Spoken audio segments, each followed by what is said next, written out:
c'était un match super tendu avec une ambiance incroyable. Et, le deuxième set, il a bien joué, il a mérité ce set. Et puis le troisième set, c'est super tendu. Tu sors un peu de certaines situations pour survivre dans le match. Et puis à la fin du match, tu fais le break qui était nécessaire pour gagner le match. Et tu es super excité, tu sautes sur le terrain et puis tu cours vers la banque pour fêter un peu avec eux. Et courir vers le banc, je pensais que j'étais devant lui pour passer avec mon filet. Mais j'étais pas assez vite et quand je l'ai vu, je voulais encore me bouger, mais je touche encore avec mon épaule. Et finalement, je lui blesse un peu. Ouais, quand ça se passe directement, tu t'excuses, tu vois comment il va. Pour le premier instant, je pensais qu'il était OK. Il n'y avait pas de grandes choses qu'on avait vues. Et puis, c'est un peu juste arbitre pour juger ce qui a passé, pour prendre la bonne décision. Et il prend certaines décisions. Et puis, on doit avoir confiance en lui que c'était la bonne. Mais en tout cas, c'est quand même limite. Il y a certaines chances qu'il sera disqualifié.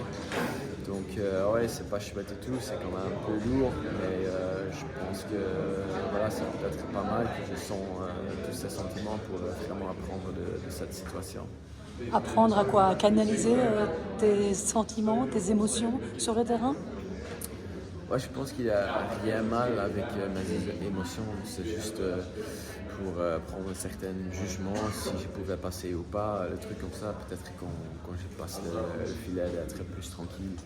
C'est juste ça, c'est pas plus. T'as pas ma intention pour lui blesser ou quelque chose comme ça. C'est juste d'être un peu prudent quand tu veux changer le filet. Donc ça, c'est un peu apprendre la situation. Est-ce que tu as le sentiment que tu l'as fort heurté ou voilà, il n'y a que toi qui sais de quelle manière on regarde les images, etc. Mais est-ce que tu as l'impression que le choc a été fort?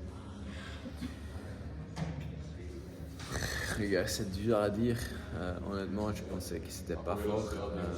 Mais en tout cas, je peux pas prendre un jugement pour lui. Ce qu'il a senti, c'est pas ma tête qui l'a senti, c'était mon épaule. Donc à ce point-là, c'est à lui de dire que ce qu'il a senti, c'est pas vrai. Si on revient sur le match magnifique que tu as fait, c'était quand même un match de très haute qualité. À un moment donné, dans le deuxième set, tu es mené 3-0. On voit Christophe qui se lève, qui va près de vous et qui te parle pendant 1 minute. Et puis tu reviens et c'est 4-3 pour toi. On peut savoir qu'est-ce qu'il t'a dit? Ouais, au premier, je suis super heureux que mon équipe est avec moi. Aussi les gens qui travaillent beaucoup derrière le scenes, comme mon psychologue qui m'aide beaucoup. Et puis on est encore au début de notre collaboration. Donc ce qu'on doit améliorer, ça passe pas toujours dans le bon sens encore. Donc je fais encore des erreurs, on essaie. Dès que le deuxième set a commencé, je sentais à un moment donné quelques doutes et puis je n'ai plus fait à 100% que je devais faire. Et heureusement, il est là aussi pour coacher un peu, pour dire ce qu'il pense avec Steve. Je pense qu'en tout cas, il parle un peu la même langue.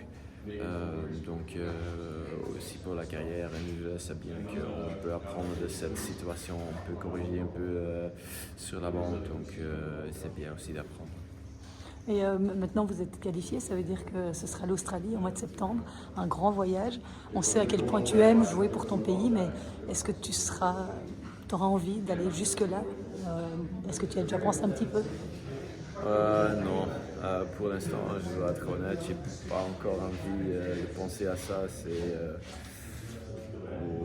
Avec ce qui est passé, c'est juste un peu trop dommage pour sentir des bons sentiments. Excusez-moi. Donc on laisse un peu passer et puis à un moment donné, c'est sûr que j'ai beaucoup envie d'aller en Australie, mais pour l'instant, c'est pas le moment de parler.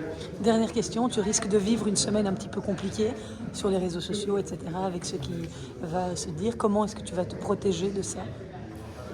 Me protéger, je pense qu'il n'y a pas grand-chose à protéger. En tout cas, j'ai une très belle famille, j'ai une belle copine, j'ai mon chien, mes amis. Donc sans doute qu'ils vont être là pour moi, pour me soutenir et d'y être avec moi parce que je vis d'un cœur chaud et pas de hate et tout ça. Donc heureusement ils sont là.